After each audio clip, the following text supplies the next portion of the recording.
Everyone, চলে আসলাম কিচেনে। মাছগুলো ভাজা হয়ে গেছে আর এখানে বেগুনের কয়েকটা টুকরো কেটে ভেজে নিয়েছি। এবার নিয়ে নিলাম বাটিতে 3 রকমের মশলা, একটু জল দিয়ে গুঁড়ো মশলাগুলোকে মিশিয়ে নিই। এবার দিয়ে নিলাম ভাজা বেগুনগুলোর উপর দিয়ে মিশিয়ে রাখা 3 রকমের মশলা, ওই যে হলুদ গুঁড়ো, জিরের গুঁড়ো আর লঙ্কার গুঁড়ো। আমার বিশ্ববিখ্যাত ঝোল কালো জিরে কাঁচা লঙ্কা 2-4 মিনিট কষিয়ে দিয়ে দিলাম ডুবো জল।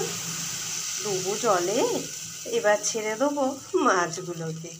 এইটা আমার একেবারে বিশ্ববিখ্যাত ঝোল। ম্যাক্সিমাম সময় এই ঝোলটাই আমি করে থাকি মাছ আসলে। কালো জিরে কাঁচা লঙ্কা বেগুনের ঝোল। আমার বন্ধুরা হয়তো এতদিনে সবটাই জেনে গেছে।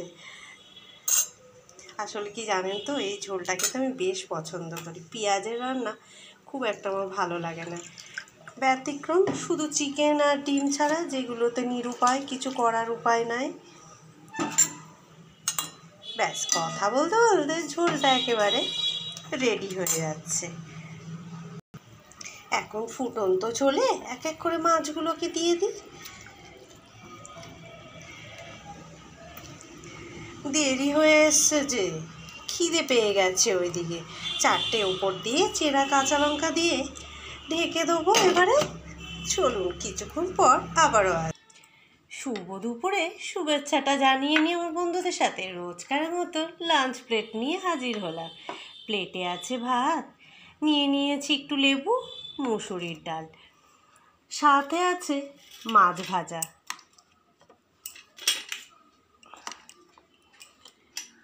আর আমার বিশ্ববিখ্যাত ঝোল, ওই যে বাটা মাছের ঝোল কালো জিরে কাঁচা লঙ্কা ও বেগুন দিয়ে, যেটা আমি হামেশাই মাছ আসলে করে থাকি। আসল কথা কি জানেন তো, আমি মাছ খেতে তো তেমন একটা ভালোবাসি না। আর যখন যেদিনই মাছ বাড়িতে আসুক না কেন, সেই দিন আমি এই একইভাবেই কালো জিরে কাঁচা লঙ্কা দিয়ে ঝোলটা বেশিরভাগই করে থাকি।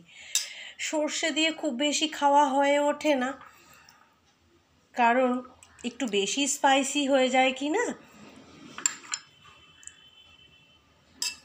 তাই আর কি বেগুন দিয়ে কালো জিরে দিয়ে ঝোলটা আমার বেশ ভালো লাগে।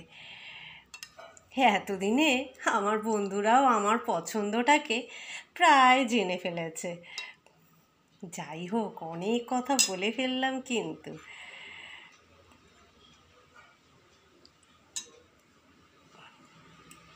তো নিয়ে নিলাম আমার স্পেশাল ঝোল, বাটা মাছের ঝোল।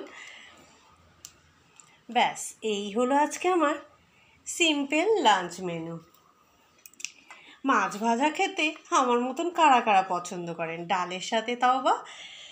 যাই হোক, শুভ দুপুরের শুভেচ্ছাটা তো জানিয়েই নিয়েছি, আবারও রিপিট করলো। এতক্ষণ ধরে ভিডিওটা দেখার জন্য অসংখ্য ধন্যবাদ প্রত্যেককে। ভালো থাকুন, সুস্থ থাকুন। নেক্সট ভিডিওর সাথে